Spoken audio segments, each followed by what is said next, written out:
Prentsaurreko honetan, amnistiaren aldeko eta errepresioaren aurkako mugimenduko kide garenokin batera, Euskal Herriko eta Euskal Herritik kanpo etorritako langileak, kirolariak, kulturaren munduko pertsonak eta eragile sozial eta politiko ezberdinetako kide eta ordezkariak ditugu gaurkoan.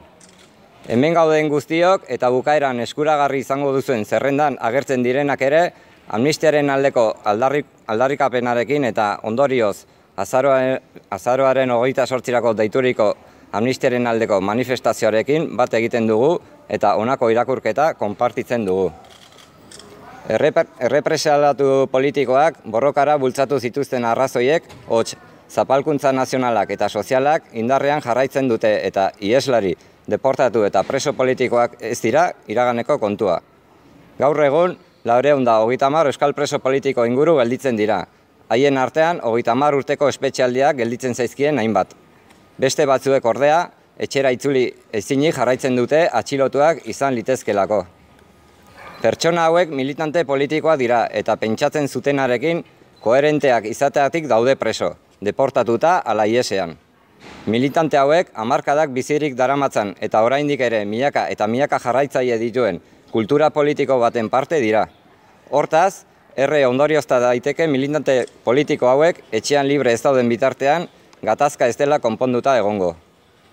Soilik amnistia eman diezaioke behin betiko irtenbidea Euskal Herriak estatuekin bizi duen gatazkari.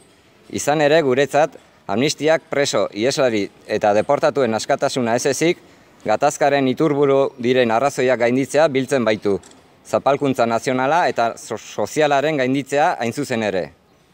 Gatazkaren arrazoiak gainditzea eta errepresialatu politikoak ez egotea txanpon berberean bi aldeak dira. Errepresialatu politikoa dauden bitartean gatazka ezingo da konpondutzat eman, eta gatazka dagoen bitartean ezingo dugu bermatu errepresialatu politiko gehiago ez egotea.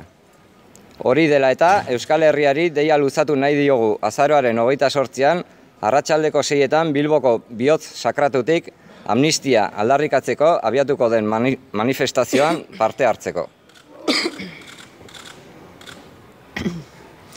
Aujourd'hui, nous, membres du mouvement pour l'amnistie et contre la répression, ainsi que des travailleurs basques et non basques, des sportifs, différents acteurs sociaux et politiques, vous avons invité à cette conférence de presse. Ceux qui sont ici présents, tout comme ceux dont nous vous donnerons la liste, revendiquons ensemble l'amnistie et par conséquent appelons à la manifestation du 28 novembre en faisant cette analyse de la situation.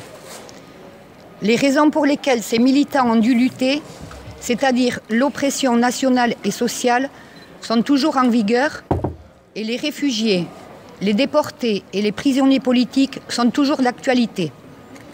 Actuellement, il reste encore 430 prisonniers politiques, parmi lesquels plusieurs d'entre eux doivent accomplir plus de 30 ans de prison. D'autres, par contre, ne peuvent rentrer chez eux car ils risquent d'être arrêtés. Ces personnes sont des militants politiques emprisonnés, déportés ou sont encore en fuite pour avoir été cohérents avec ce qu'ils pensaient. Ces militants font partie d'une culture politique vivante depuis des décennies et que partagent encore des milliers de gens. C'est pourquoi il va de soi que tant que des militants ne pourront pas rentrer chez eux, le conflit ne sera pas résolu.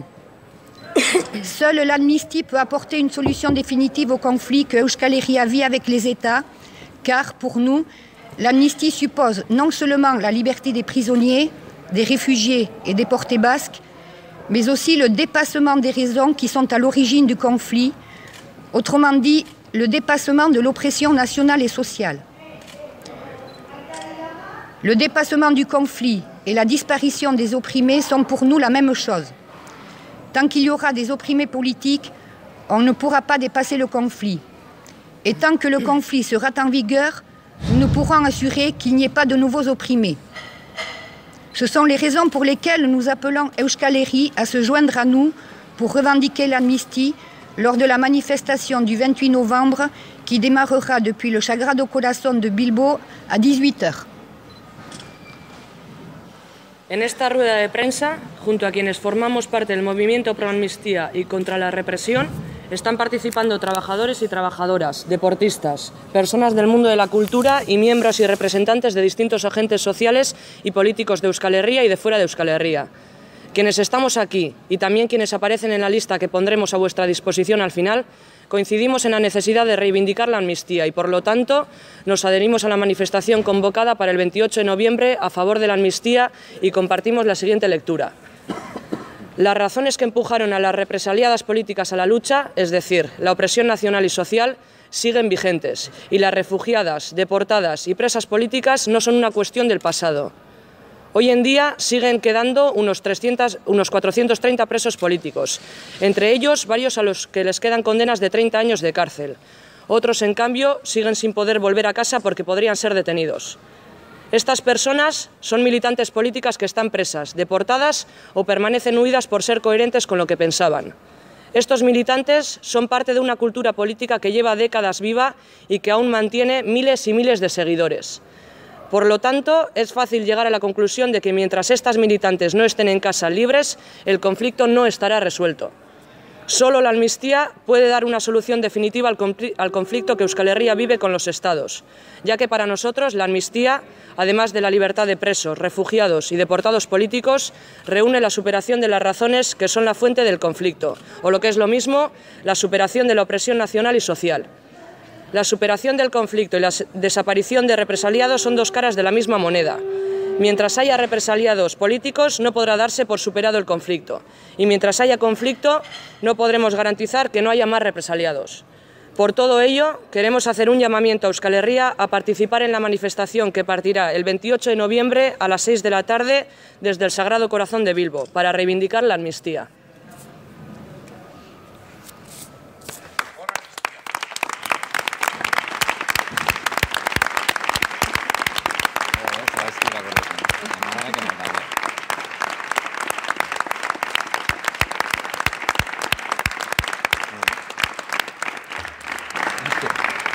Aburre.